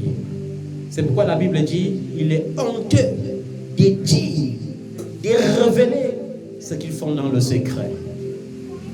Il y a des enfants ici que lorsque Dieu me révèle ce qu'ils font, je n'ai que mes yeux pour pleurer. Je n'ai que mes yeux pour pleurer. Ne devez rien à personne, si ce n'est de vous aimer les uns les autres. Et je vais vous dire ce que c'est qu'aimer les uns les autres. Et nous voyons la description de cet amour dans 1 Corinthiens 13. La Bible dit, si je parle les langues des hommes et même celles des anges, c'est-à-dire si je connais faire le korababa shakatayaba, plus que tout le monde, si je connais parler en langue pendant toute la journée, toute la nuit, si je n'ai pas l'amour, je suis un tonneau vide qui fait du bruit pour rien. Il y a eu des conventions où je suis allé à la montagne. Il y a plus de 100 hommes de Dieu, mais tu te rends compte que 70 sont là comme des sujets de distraction pour distraire les gens sur la montagne. Pourquoi? Parce qu'ils n'ont pas l'amour. Quand tu as l'amour, le Saint-Esprit te montre que Dieu est un Dieu d'ordre et non un Dieu de désordre. Chaque fois que tu vis dans le désordre, il faut savoir que tu es déconnecté du Saint-Esprit. La Bible dit, si j'ai le don de prophétie, la compréhension de tous les mystères et de toutes les connaissances, si j'ai même toute la foi jusqu'à transporter des montagnes, mais si je n'ai pas l'amour, je ne suis rien. Vous savez qu'il est possible que ces grands prophètes que vous dites aujourd'hui, le plus grand prophète des nations, ils prophétisent, ils divinisent, vous acclamez, il est possible que plusieurs ne soient même pas sauvés. Possible. Parce que si à côté de ça, tu n'as pas l'amour, tu n'es rien. Tu n'es rien du tout. Amen. Je suis homme de Dieu. Dieu m'a béni avec beaucoup d'argent. Et chaque fois qu'un enfant vient me dire, papa, j'ai besoin d'un peu d'argent, je dis, ce sont les enfants qui donnent l'argent à papa. Papa ne donne pas l'argent aux enfants. Où est l'amour? Tu es un frère, Dieu t'a béni avec l'argent. Et chaque fois que quelqu'un vient te dire, je veux manger, j'ai faim, tu dis, va en paix, le Seigneur pourvoira. Quelle catastrophe. Ça veut dire que tu n'as rien compris sur ce que Dieu appelle amour. Et c'est ça le slogan des enfants de Dieu. Ils sont toujours en train de dire, Dieu pourvoira, Dieu pourvoira. Fouille tes poches, prends un billet de 5 000, de 10 000, donne à ton frère. C'est ce que Dieu a dit.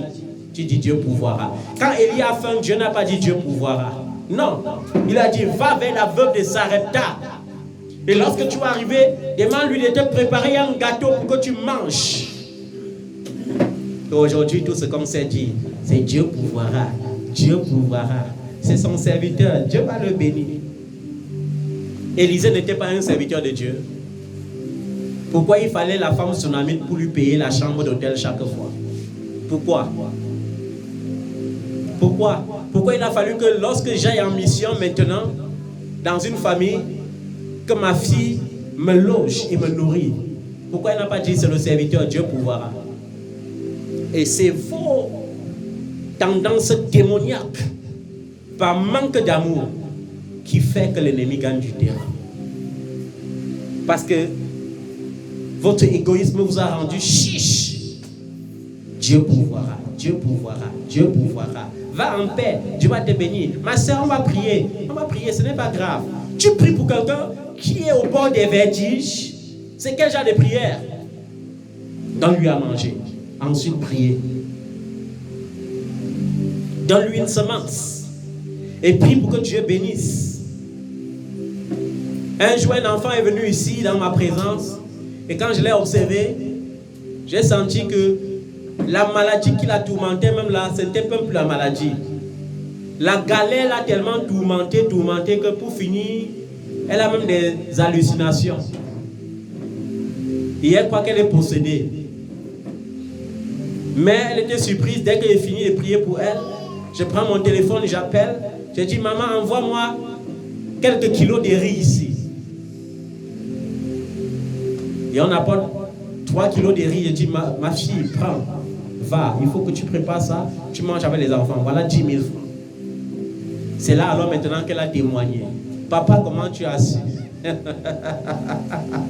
Mais ils sont là, les femmes de va en paix, Dieu pourvoira.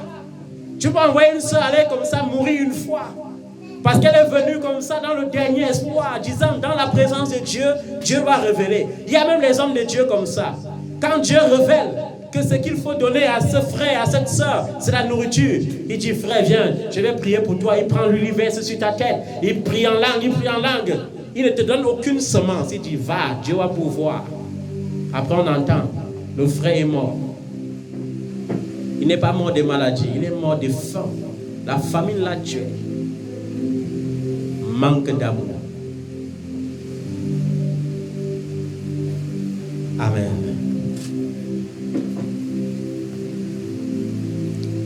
Si je distribue tous mes biens aux pauvres, et si je livre mon corps aux flammes comme martyr, si je n'ai pas l'amour, cela ne me sert à rien. Et c'est ce qu'on a découvert dans le monde des pentecôtistes aujourd'hui. Il y a un enfant de Dieu qui m'a appelé un jour et qui m'a dit, papa, comme tu vois, je voulais prendre ma dîme pour donner aux orphelins. Qu'est-ce que tu en penses? J'ai dit, ma fille, je pense qu'il faut que tu donnes ta dîme aux orphelins et que désormais tu demandes aux orphelins de prier pour toi. Elle a dit, mais papa, pourquoi tu me réponds comme ça? Je lui ai dit, mais ma fille, parce que tu es chiche. Il y a la parole de Dieu qui te demande de prendre soin des orphelins. Il y a aussi la parole de Dieu qui te demande d'être fidèle au Seigneur par ta dîme. Et maintenant, parce que tu es chiche, tu veux prendre ta dîme pour remplacer et effacer une autre parole. Vous savez que tu es chiche. La Bible dit que tu vas apporter dans ta maison ta dîme, dans la maison du Seigneur. Tu vas déposer au pied du sacrificateur et le sacrificateur va prier pour toi. Mais si tu choisis donc de faire des orphelins et de l'orphelinat des sacrificateurs, alors que les orphelins prient pour toi. C'est aussi simple que ça. Et c'est par manque d'amour que les gens passent le temps à effacer la parole de Dieu. C'est-à-dire à diminuer la parole de Dieu. Dieu n'a jamais dit prends ta dîme pour participer dans l'achat des instruments dans la maison de Dieu. Dieu n'a jamais dit prends ta dîme pour donner à quelqu'un là-bas parce qu'il avait faim. Non. Le manque d'amour produit l'infidélité. Mais l'amour produit la fidélité. Et la fidélité te fait comprendre que tu es d'un Dieu d'ordre. Je vais vous dire une chose qui est une évidence. Quoi qu'on fasse, quoi qu'on dise, Jésus a dit quelque chose qui est vrai. Même si nous faisons semblant de ne pas voir, il a dit, vous aurez toujours les pauvres avec vous. Il a dit quoi? Vous aurez toujours les pauvres avec vous. Vous savez que quoi qu'on fasse, peu importe nos efforts, il y aura toujours les pauvres. Vous ne pouvez même pas imaginer combien de misères il y a dans ce monde. Il y a tellement de misères. Parfois, tu viens d'aider ici, tu vas là-bas, tu trouves l'autre, non seulement les pieds sont gangrénés, mais il n'a même pas où dormir. Il a un léger drap. Il y avait ce léger drap, il dort sur les bancs publics. Et toi, tu te plains. Toi, tu te plains. Tu te plains de ton sort. Il y a tellement de misère dans ce monde. C'est pourquoi Jésus a dit, vous aurez toujours les pauvres avec vous. C'est-à-dire, Jésus voulait dire, ne prenez pas ce qui appartient au royaume pour prétendre, croire que vous pouvez aider les pauvres avec vous. Et c'est ça. Plusieurs finissent des péchés et ils pensent qu'ils vont faire les œuvres charitables et ça va racheter leurs péchés. Bravo. Vous allez finir de faire ces œuvres et parce que vous n'avez pas l'amour, vous irez en enfer.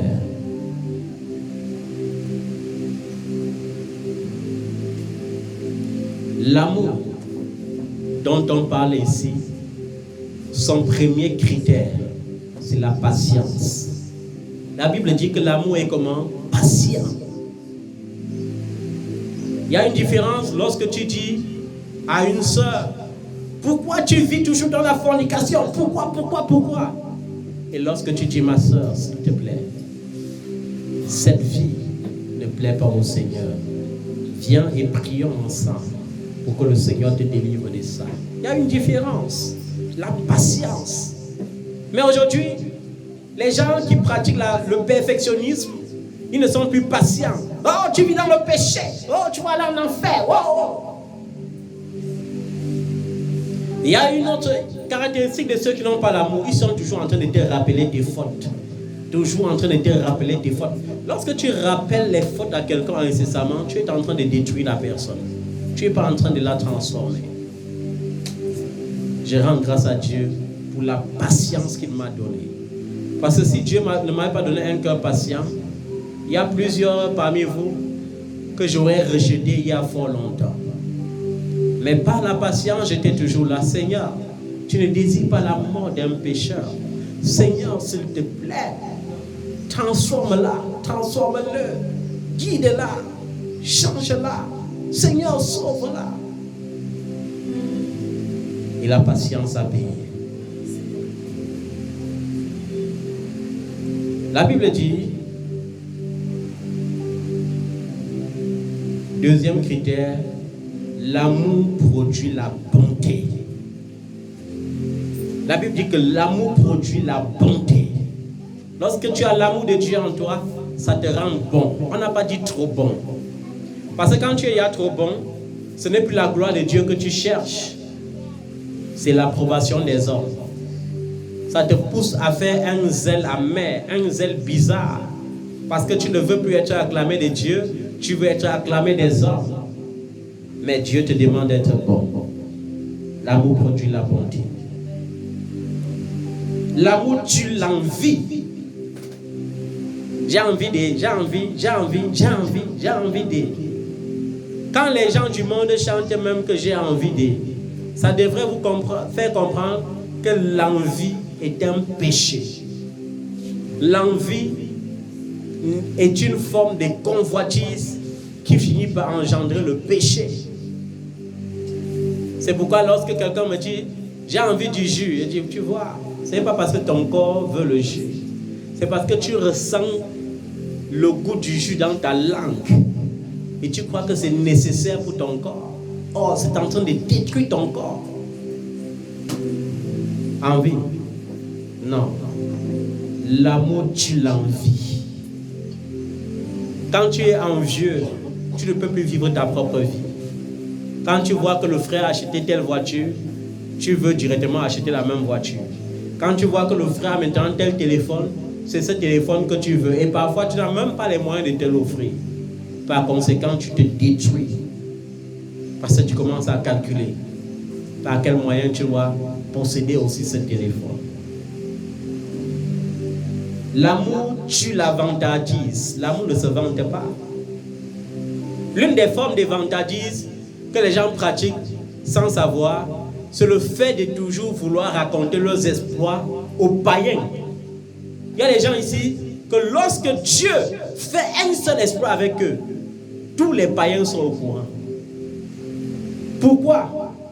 Parce qu'ils ont vu qu'il y a certaines bénédictions qui n'épatent pas les frères dans la foi.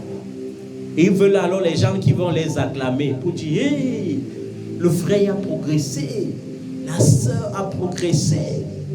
Mais à la fin, Dieu va te dire je t'ai béni. Tu as dit à 100 païens. Parmi les 100 païens, tu as sauvé combien? Parmi les 100 païens, combien sont parvenus au salut? C'est pourquoi en vérité il est écrit que sert-il à un homme de gagner tout le monde entier s'il perdait son âme?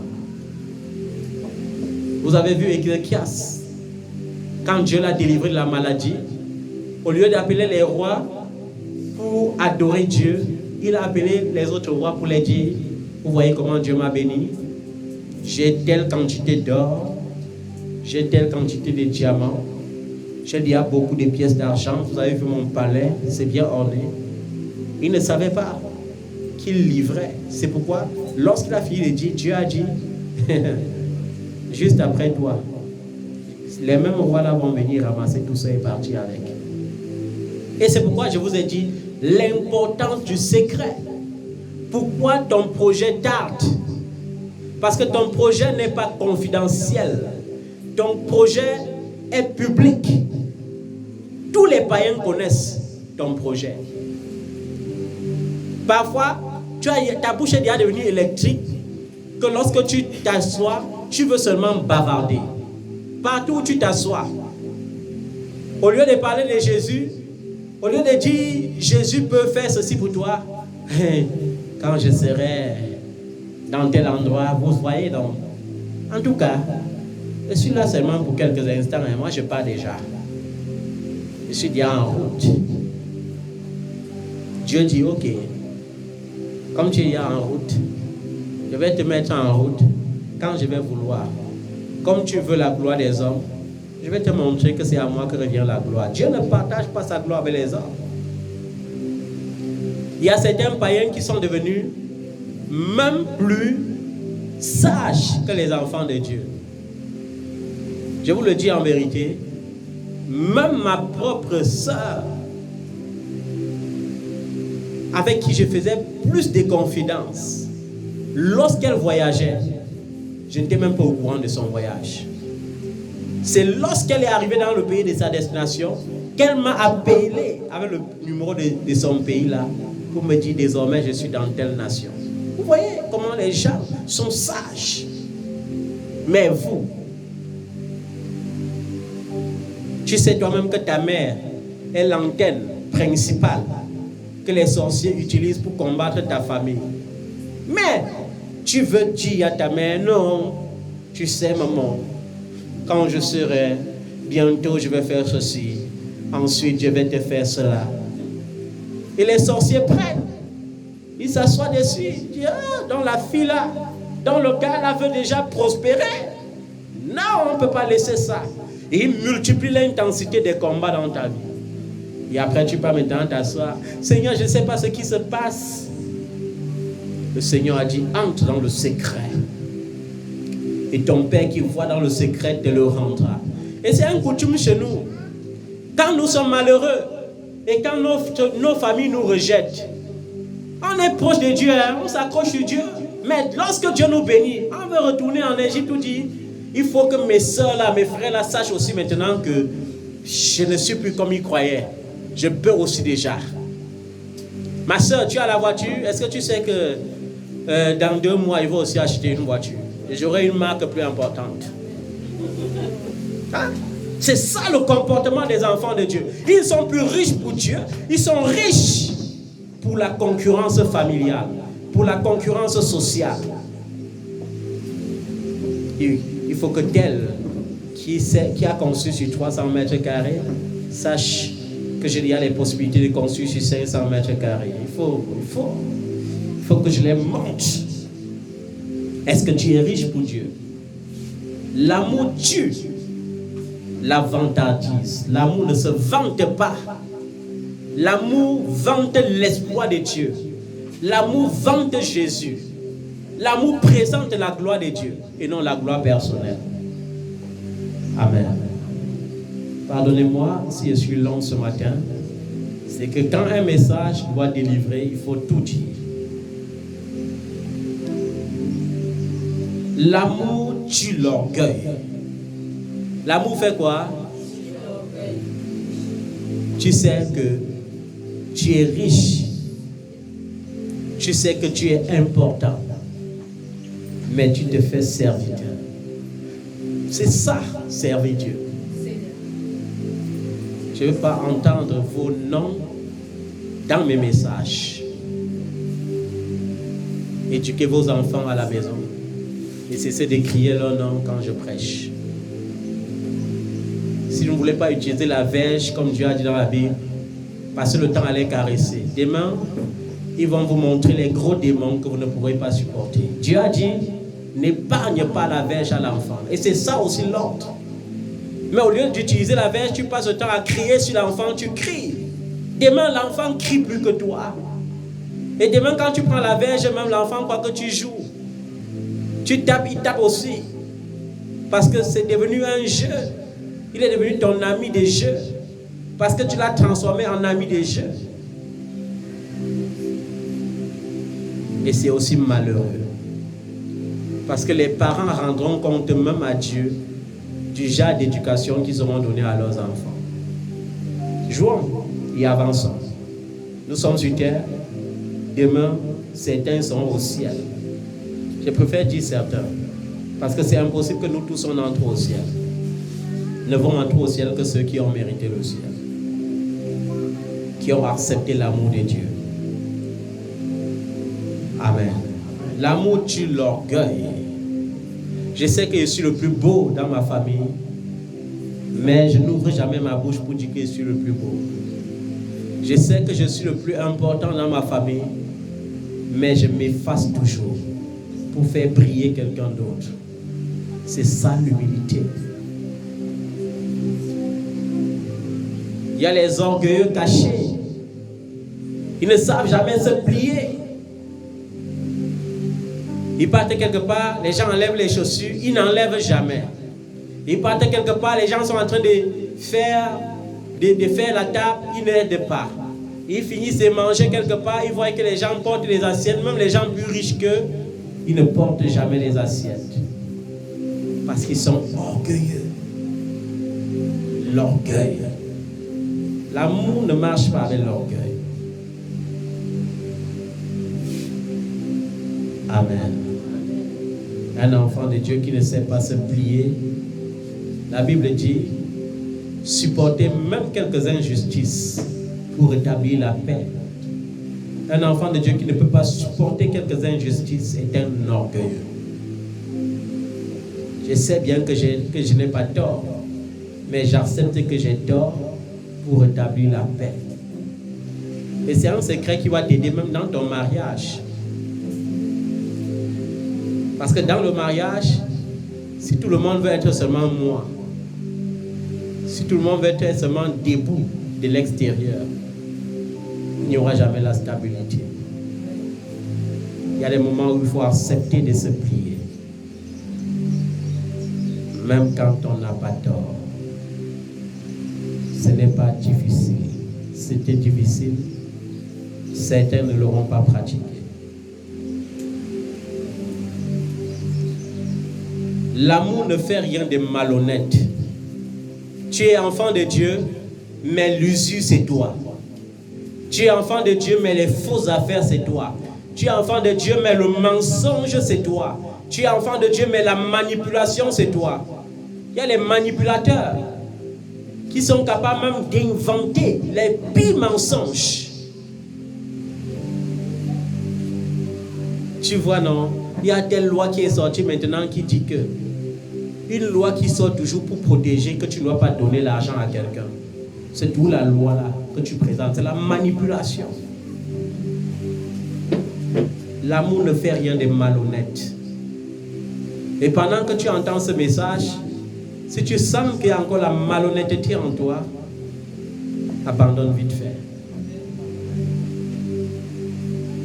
Il y a des gens qui sont tellement malhonnêtes. Ils demandent la même chose à 10 personnes. Et lorsque les 10 donnent, ils sont tranquilles. La loi du tombola. Papa, je voulais payer ma maison. Maman, je voulais payer ma maison. Mon oncle, je voulais payer ma maison. Ma tante, je voulais payer ma maison. Mon ami, je voulais payer ma maison. Mon frère, je voulais payer ma maison. Ma soeur, je voulais payer ma maison. 10 personnes différentes pour une même chose. Et quand une personne donne, il n'appelle plus pour dire que non, on a rien donné. Il collecte. Et c'est son habitude. Abandonne ça. L'amour n'est pas malhonnête. Amen. L'amour ne cherche pas son intérêt. On entend certains enfants de Dieu dire une place, c'est une place. Moi d'abord. Non, c'est Jésus d'abord. Amen.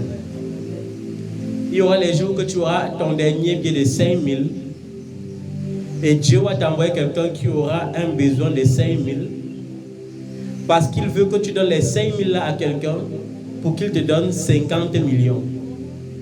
Mais comme ta vie c'est une place, tu vas résister. Les 5 000 vont finir et tu seras toi en train de courir derrière des 500.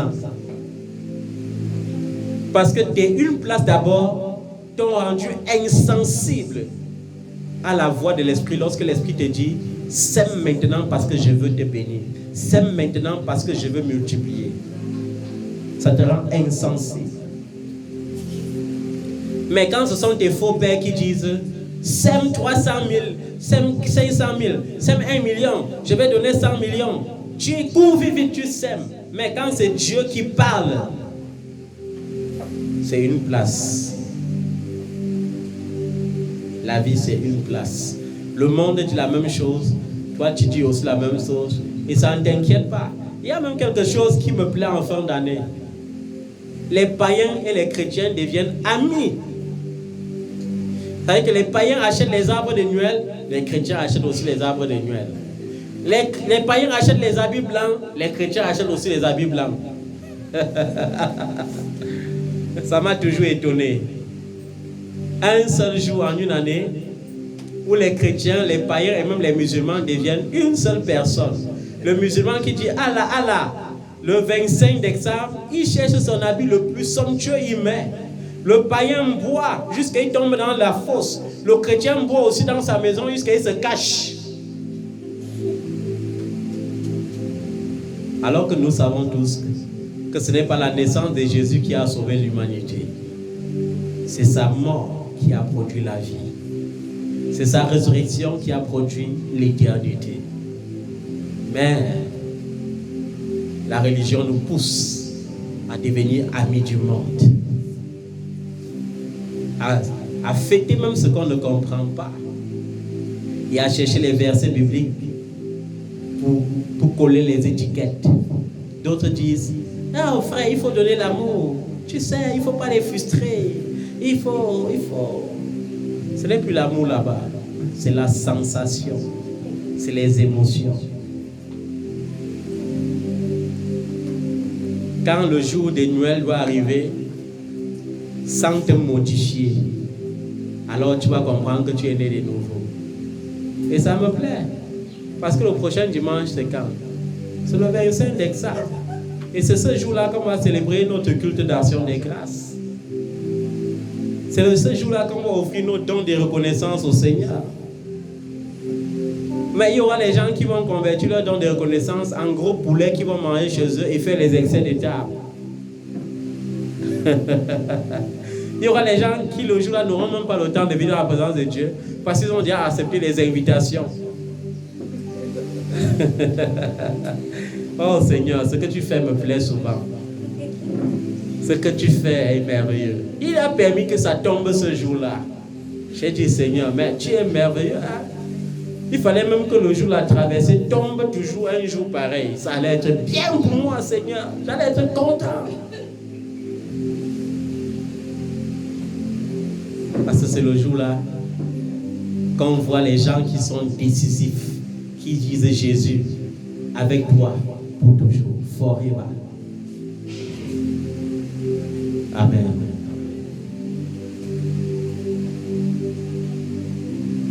L'amour ne cherche pas son intérêt. L'amour ne s'irrite pas. Les enfants de Dieu, moindre chose, ils sont déjà irrités. Moindre chose, ils sont déjà en colère. Moindre chose, les yeux sont déjà rouges vifs. Moindre chose. Une moindre des choses qu'on peut supporter, ils sont déjà en colère. Et vous savez, quand les enfants ne sont pas parfaits dans l'amour, chaque fois que tu prêches ce genre de message, après leur commentaire, c'est hey, papa m'a fait ça Dieu aujourd'hui. Oh. Ha! Le message là, c'était seulement sur moi. Qui vous a dit qu'on prêche sur quelqu'un ici? On prêche pour l'édification de l'église. Mais l'amour, le manque d'amour vous fait soupçonner le mal. Lorsque Dieu parle de repentance, même si le message te concerne, va dans le secret avec ton Dieu. Repends-toi, dis Seigneur, délivre-moi de ça. Rends-moi conforme à toi, Seigneur. Mais au lieu de dire ça, tu vas commenter et ça ne va même pas te transformer. Tu vas devenir pire encore l'autre dimanche. Après, tu vas encore dire, papa a prêché seulement sur moi aujourd'hui. Hey, le message là, ça ne parlait que de moi. Manque d'amour. L'amour ne soupçonne pas le mal. Comment tu peux penser jusqu'à penser à la place des autres? Les gens là ne m'aiment pas. Qui t'a montré le fond de leur cœur? Qui t'a dit qu'ils ne t'aimaient pas? Parce que tu es devenu tellement émotionnel que tu commences même à penser à la place des autres. Ils n'ont pas pensé, mais tu as déjà pensé à leur place. L'amour ne soupçonne pas le mal. Chérie, j'ai entendu trop de voix là-bas. Vous savez que mon mari là n'est pas sérieux. Il est avec les autres femmes là-bas. Vous savez que ma femme là n'est plus sérieuse. Comment elle peut être quelque part où il y a la musique, un genre comme ça? Ça peut être aussi qu'elle te répondait étant dans la rue. Ça peut être aussi qu'elle était dans un taxi où on a mis une musique. Mais tu ne vas pas penser comme ça. Tu as déjà développé. Tu as même déjà conclu. L'amour ne soupçonne pas le mal.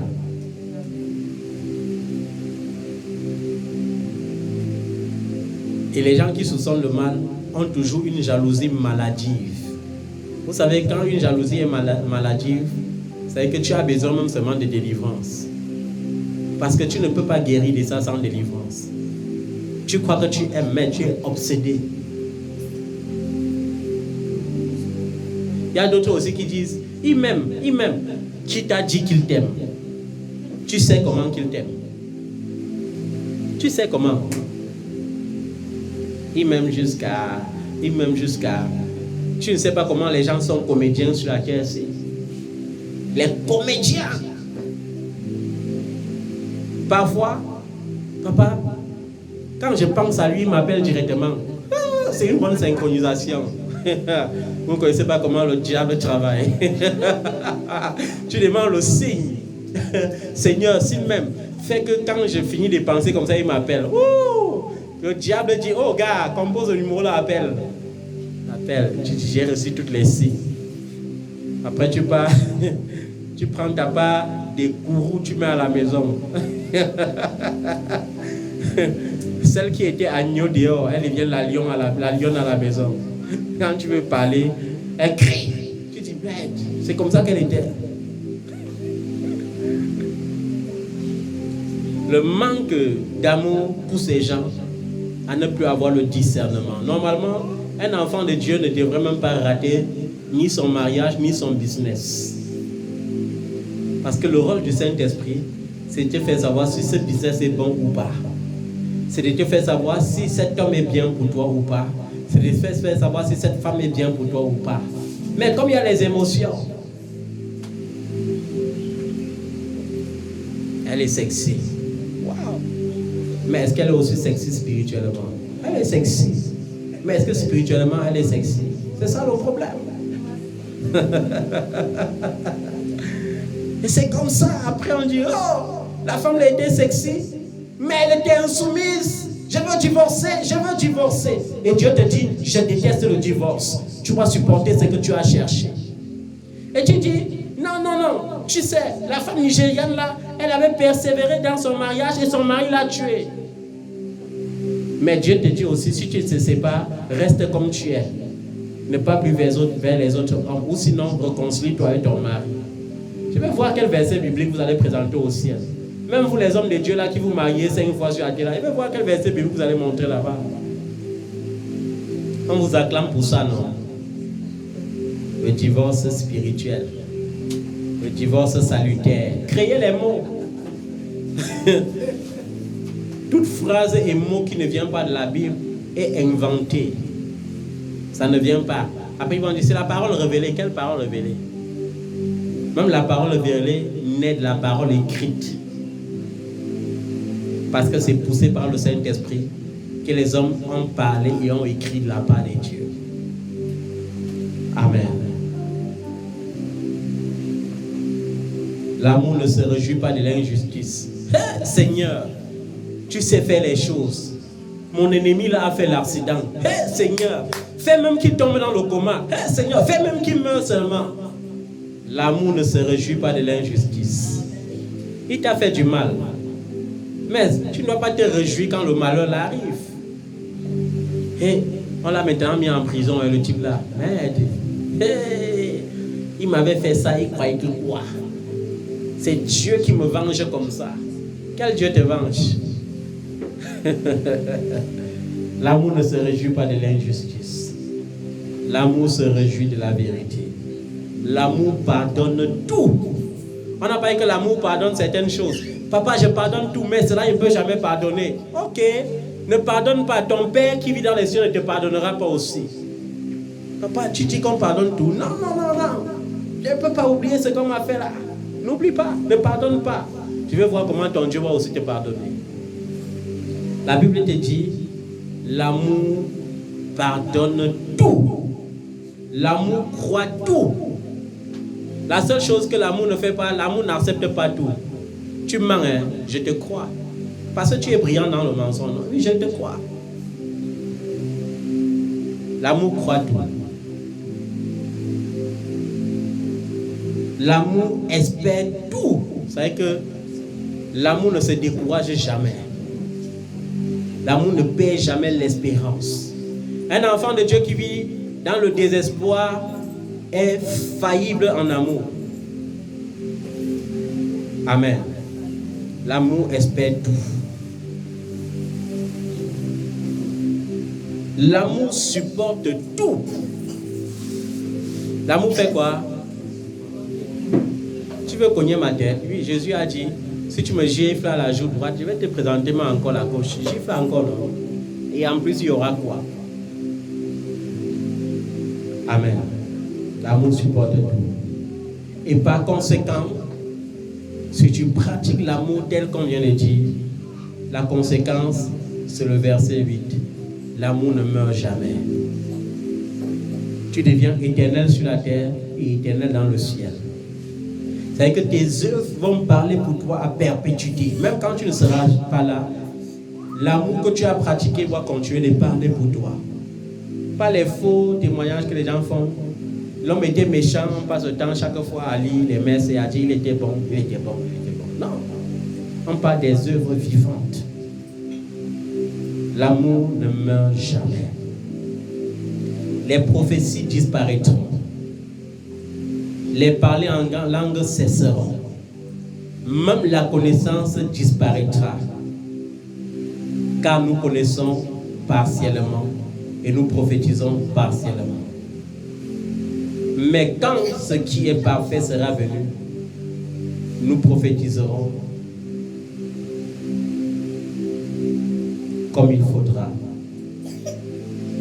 Lorsque j'étais enfant, je parlais comme un enfant.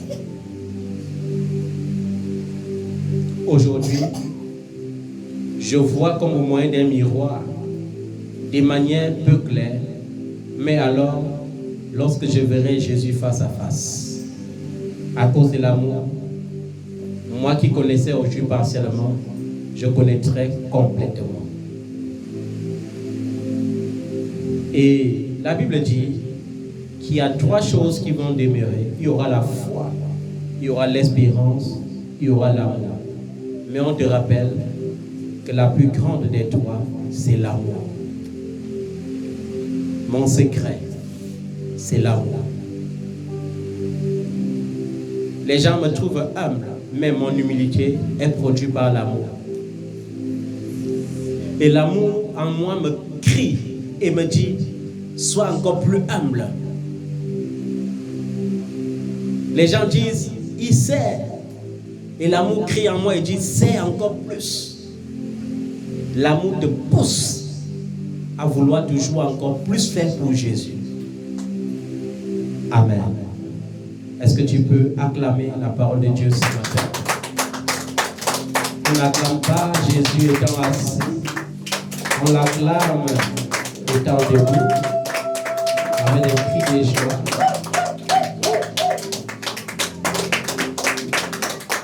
Amen.